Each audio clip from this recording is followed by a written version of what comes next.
Hello, Michigan gardeners. This is Doug at Buzzard Family Farm. We're located just outside the city of Marshall on Verona Road.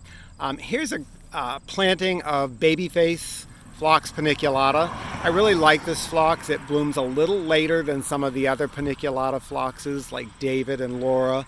But I really like this one. If I get in close, you can see light pink outer petals, deep pink inner center. Starting to go by, some of the flowers are. So I'm going to get ready to cut it back. What's happened in the back is when I have not cut it back carefully, it has started to seed, and the seedling is going to slowly revert over time back to a taller and a more consistently purple, pinkish lavender purple kind of phlox. And I don't want that to happen. So if you have any Phlox paniculata, the white one most people have is David. You're going to want to go in and cut those seed heads off because they will seed freely, and a lot of the seedlings will start to emerge as kind of this pinkish purple color, and they will take over. And eventually the only phlox you're going to see is the pinkish purple. So be aware that in your garden you want to cut back the Phlox paniculata. I take it right back to the ground and then just keep it weeded, and it'll flush back new growth. And then I just go ahead and it's all ready for the spring to emerge again and get ready for it again. But I'm going to pull out that one in the back when I clean this one up. For now, I'm leaving it. It does have some color, but like I said, I'll pull it out because it's just going to revert back further and further to the more purpley colored one that I don't really want in the garden. Other things to show you, a little bit of surprise this year as I go up through here. Here is an aster, which is very typically a September blooming aster called Purple Dome, and it's already begun. And I'm not sure why the plants have decided this year.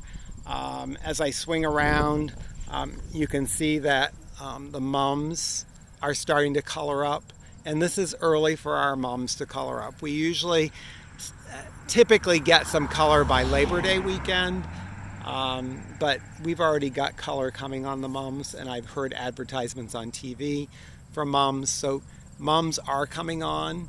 And so if you want some color in your garden at this point, or you want to get into the fall spirit, you can certainly do that.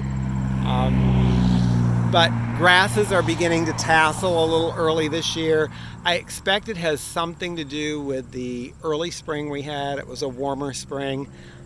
We had the freezes mixed in there, but overall it was warm.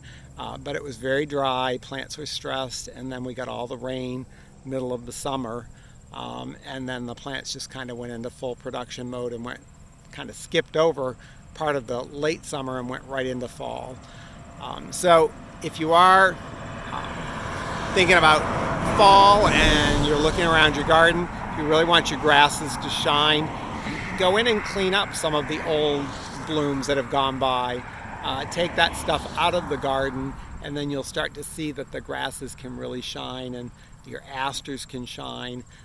And they take the spotlight away, and by removing some of those spent blooms, you also remove some of those volunteers, which can tend to take over the garden. They can become quite a bully if you let them. Rudbeckia is still going very strong right now. You can see it up there in the distance, but when it's done blooming, you really want to get it deadheaded. Otherwise, you are going to have a lot more Rudbeckia. If that's something you want, that's great, but over time, it might be all you have because it will take over parts of the garden that you let it go to seed in. So just some updates for you. We still have lots of produce at the farm.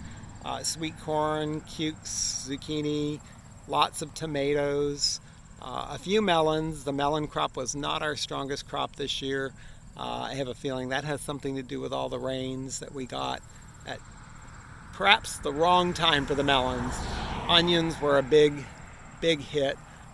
They just loved all the moisture we got at the end of June and into July.